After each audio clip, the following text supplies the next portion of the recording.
حضرت عمر رضی اللہ نے اس موقع پہ اپنے بیٹے حضرت عبداللہ کو فرمایا کہ عبداللہ جاؤ حضرت اماں عائشہ کے پاس.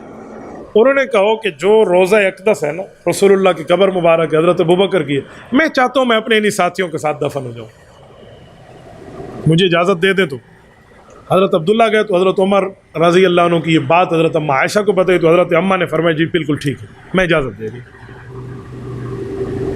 واپس آئے تو حضرت عمر رضی اللہ عنہ کو بتایا تو حضرت عمر خوش نہیں ہوئے بلکہ بڑے تسلی سے کہا کہ مجھے پکی خوشی تب ہوگی جب میں دنیا سے چلا جاؤں اور تمہیں ایک بار پھر پوچھنا، ہو سکتا ہے اماں نے میری مروت میں بتا دی ہو، پھر پوچھنا میری دنیا سے جانے کے بعد، پھر بھی فرما دیں ہاں تب پکی بات ہوگی. ہو سکتا ہے اب انہوں نے ویسے فرما دیا ہو میرے دل رکھنے کے لیے، جب دنیا سے چلا جاؤں نا پھر پوچھنا. یعنی اصل تعلق بندے کا موت کے بعد شروع ہوتا ہے. کسی کا دوست فوت ہو جائے نا وہ اس کی تعزیت پہ نہیں جائے گا، کہے گا میری تو اس کے بچوں سے بنتی تھی نہیں، میری تو یاری اس دوست کے ساتھ تھی. اب کیا فائدہ آیا، تعلق تو اب شروع ہوا. دنیا سے جانے کے بعد آپ نے اپنے دوست کے گھر والوں کے ساتھ کتنا اچھا برتاؤ کرنا ہے پتہ تو اب چلے گا. دنیا میں اپنے دوست کا ہیلپ آپ کرتے تھے، اب اس کے گھر والوں کو، اس کے بچوں کو، اس کی بیوی کی کتنی آپ ہیلپنگ ہینڈ بنتے ہیں اب پتہ چلے گا. اب تو دنیا سے چلا گیا. تو حضرت عمر رضی اللہ عنہ کے بیٹے پھر گئے. حضرت عمر کے دنیا سے جانے کے بعد تو اماں نے فرمایا میں نے جو بات کر دی سو کر دی. یہ قبر کی جگہ میں نے اپنے لیے رکھی تھی، ایک میرے خاوند ہے ایک میرے والد ہے، لیکن عمر کو اپنے اوپر ترجیح دے رہی ہے. کہتے ہیں اس کی کئی وجہ، ایک وجہ یہ بھی ہے کہ اماں حضرت عمر سے بڑی خوش تھی. ایک موقع یہ تھا کہ حضرت عمر رضی اللہ عنہ نے جب حضرت عائشہ پر الزام لگا تھا نا تو حضرت عمر نے یہ مشورہ رسول اللہ کو دیا تھا کہ آپ کے جسم پہ پلیت مکھی نہیں آ سکتی تو آپ کے بستر پہ غلط عورت بھی نہیں آ سکتی. تو اس بات سے اماں عائشہ بڑی خوش تھی. تو کہتے ہیں یہ موقع تھا کہ اماں عائشہ نے کہا میں بھی نیکی کا بدلہ نیکی کے طور پہ کروں گی. ہو سکتا ہے کئی اور وجہ ہوں، میں غلط ہوں اس بنیاد پہ، لیکن میں ایک وجہ سمجھانے لگا. تو اماں جان رضی اللہ عنہ نے احسان کا بدلہ احسان سے لوٹایا ہے. ادفع باللتی احسن، کسی چیز کی بدلہ اچھائی سے زیادہ لوٹاتے ہیں، اچھائی کا بدلہ برائی سے نہیں لوٹاتے.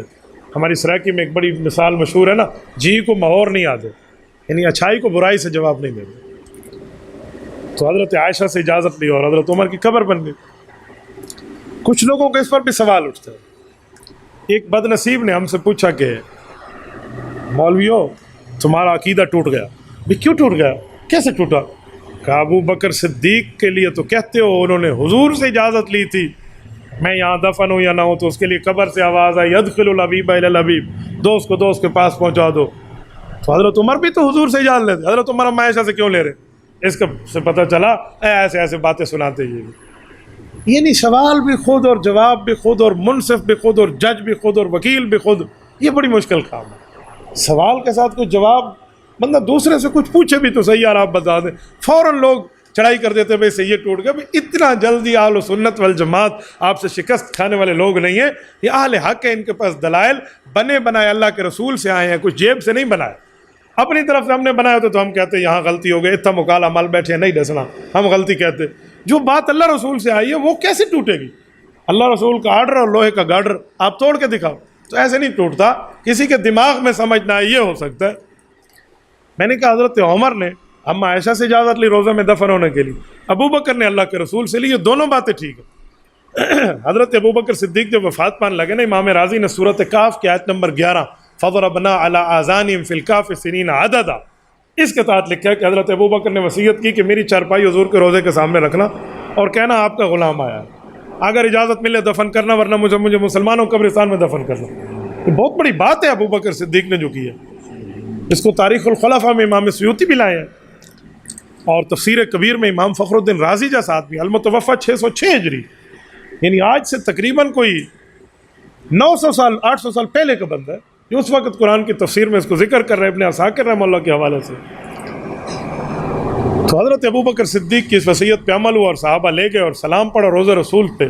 رسول اللہ قبر مبارک سے ان کو خوشخبری آئی کہ ادخل الحبیب الی الحبیب، دوست دوست کے ساتھ ہی اچھے لگتے ہیں. تو حضرت ابو بکر قبر وہیں بنی ہے. تو یہ حضرت ابو بکر رضی اللہ عنہ نے حضرت رسول اللہ سے اجازت لی. ابو بکر نے اماں عائشہ سے کیوں نہیں لی؟ حضرت اماں تو حضرت ابو بکر کی بیٹی ہے، بیٹی سے اجازت لینا نہ لینا ایک ہی برابر ہے. بیٹی کو والد کہہ دے کہ بیٹا مجھے چیز دے دے، با حیا بیٹی انکار تو نہیں کرتی. وہ تو گھر کی بات تھی. کل دنیا کہتی پیوتے دھیدا اپنا رولا آئی نعوذ باللہ. یہ باپ بیٹی نے بس اپنے لیے وہاں دفن ہونا مناسب سمجھا, کسی اور کے معاملہ نہیں تھا. جی نہیں, ابو بکر صدیق نے اس پہ نہیں عمل کیا. ابو بکر وہ ہے جو خلوت میں اگر صدیقہ ہے حضور کے ساتھ تو جلوت میں صدیق ہے, ایک ایک موقع پہ حضور کے ساتھ ہے. ابو بکر کے لیے کہا گیا کہ ما خلق الا لرسول اللہ صلی اللہ علیہ وسلم, کہ ابو بکر کی پیدائش اللہ کی عبادت کے ساتھ حضور پاک کی رفاقت کے لیے ہوئی تھی. تو ابو بکر نے اسی یاری اور حج کی بنیاد پہ کہ جو میں غار کا ساتھی ہوں نا, مزار کا ساتھی بننا چاہتا ہوں, تبھی وصیت کرائی. اور ابو بکر کی اس یاری پر 100% رسول اللہ کی طرف سے جواب آیا. اپنی بیٹی سے اجازت لینا کیا مانا, تو گھر کی بات تھی, وہ تو مل ہی جانی تھی نا. مزہ تو یہ ہے کہ بندہ باہر سے اجازت لیتے. اب میں مظفر گڑھ گیا نا, تو ان لوگوں نے ہمارے سامنے سیب باقی فروٹ اس طرح یہ کاٹ کے رکھے. میں نے اپنے میزبانوں کو کہا کہ یار آم کاٹ کے رکھو, آپ کے یہاں تو آم بہترین پیدا ہوتے ہیں اور آپ کے یہاں تو بڑے سرسبز و شاداب باغات ہیں. انہوں نے کہا جی آپ کہتے ہیں تو ہم آم رکھ دیتے ہیں, لیکن ہمارے یہاں مہمان نوازی پر آم نہیں رکھا جاتا, کیونکہ آم تو عام بات ہے. ہر گھر میں ایک نہ کوئی آم کی پیٹیاں پڑے ہوتے ہیں, تو لوگ کہتے ہیں آم بھی کوئی مہمان نوازی, تو کوئی سیب رکھو, کوئی اور فروٹ رکھو جو باہر سے امپورٹ ہو کر آئے, عزت احترام ہے. ورنہ ہم آم رکھنے میں ہمیں حرج نہیں ہے. ہم نے تو اس لیے رکھا کہ علاقے میں عام طور پہ یہ آم نہیں رکھتے, دیکھا نا, ورنہ آم کتنی بڑی چیز ہے.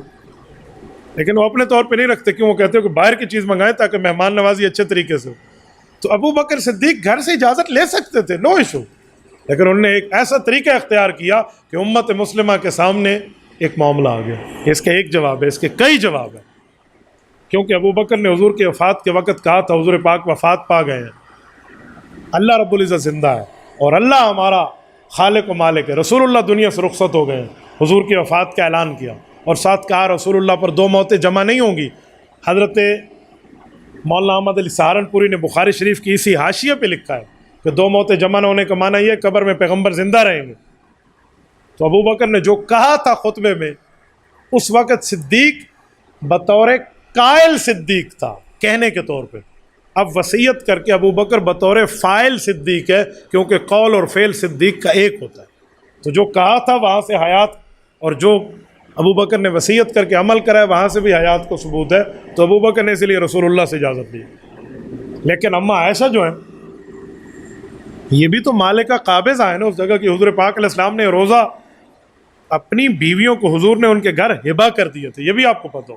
جو لوگ الزام دیتے ہیں نا کہ فتح حضرت اماں فاطمہ رضی اللہ عنہ کو تو نہیں دیا, اور حضور کا روزہ حضرت ابو بکر نے تو حضرت عائشہ کو دے دیا, اس لیے حجرہ عائشہ کہتے ہیں ان سے کیوں نہیں لیا, تو وراثت ادھر کیوں جاری ہوئی. یہ بیوقوف لوگ ہیں, انہیں قرآن کریم کی آیت نہیں سمجھ آ رہی. آیت تطہیر جو ہے, انما یرید اللہ لیذھب عنکم الرجس اہل البیت, یہ آیت نمبر 33 ہے سورۃ احزاب کی. اس کی اگلی آیت آیت نمبر 34 ہے, اس میں اللہ تعالیٰ نے واضح فرما دیا ہے کہ یہ گھر حضور کی بیویوں کے ہیں.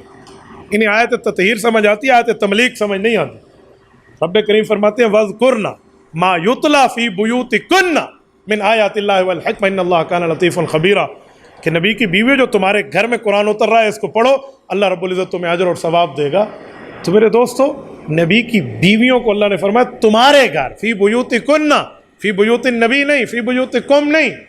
تو اس سے پتہ چلا وہ گھر رسول اللہ بیویوں کو ہبہ دے چکے تھے, اس لیے اس پہ وراثت جاری نہیں ہوتی, وہ تو زندگی میں مل گیا تھا. تو یہ اماں عائشہ تو اس کی مالکہ قابضہ تو تھی, تو ایک کا رتبہ حضور سے زیادہ متعلق ہے, تو انہوں نے حضور سے اجازت لی. اور حضرت عائشہ سے اجازت حضرت عمر کی بنتی ہے, کیونکہ ایک نے ایک مالک سے اجازت لی ہے, دوسرے نے دوسری مالکہ سے اجازت لی. یہاں ظاہراً ہے وہاں باطناً, یہاں ظاہراً ہے وہاں باطناً.